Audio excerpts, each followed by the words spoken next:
and this is according to the police report which was filed in the occurrence book, is that ارشد Mohammed Sharif was being driven at about the shooting happened at 2200 hours. That's about 10 p.m. Kenyan time, in an area called Gadi in Kajiado County, which neighbors Nairobi County. So far, we have been able also to establish that while the police say that the driver of the vehicle was a brother, we have come since to realize that he didn't have a brother at the time, but a person, probably a cousin or a close friend. Currently, the body is lying at a mortuary in Nairobi, 78 kilometers away from where the police say the shooting happened. The nature of the shooting, according to the police report, is the journalist Arshad got to a section on the road where they found some barriers. Essentially, we thought it's actually a police barrier, but they're saying it was small stones. And they didn't stop, and they drove ahead. That's when the shooting happened. And this shooting, according to this report, is that there was a bullet on the left side of the windscreen, where the deceased on the left, where the deceased was sitting. Two on the rear left back side of the screen, one on the rear right door, and one on the right tire.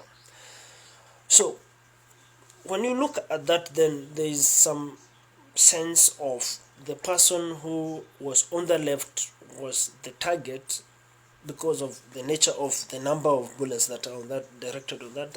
But without assumptions, then the gaps we are looking at is, even if you were to immobilize a vehicle, you don't really shoot at the occupants of the vehicle without any instigation of fire, because in Kenya there are laws of how the police are supposed to use their guns. That's the first question. The other question is, under what circumstances did the issue, because the backstory is that the vehicle which Arshad was driving in, which is a if I would check, that is in a KDG 200M, and the vehicle of the stolen vehicle, which the number plate of the stolen vehicle, which is the backstory of what now they were pursuing, was a KDJ 700F, which was stolen apparently in Nairobi. And that's where now the abduction story comes in, because the owner of the vehicle had left his son in the vehicle, and coming out of an electrical shop, then the vehicle and the son were nowhere to be seen. But by the time the shooting is happening, the son had been seen in another area called Kiserian. So then there is a gap of at what point then did it stop to become a stolen vehicle, an abduction vehicle, and then the occupants of the vehicle were targeted. Already the Independent Policing Oversight Authority, which oversees the operations or any excesses of the National Police Service of Kenya, have issued a statement today morning. They have said they have dispatched a team to investigate that which they called an alleged police shooting.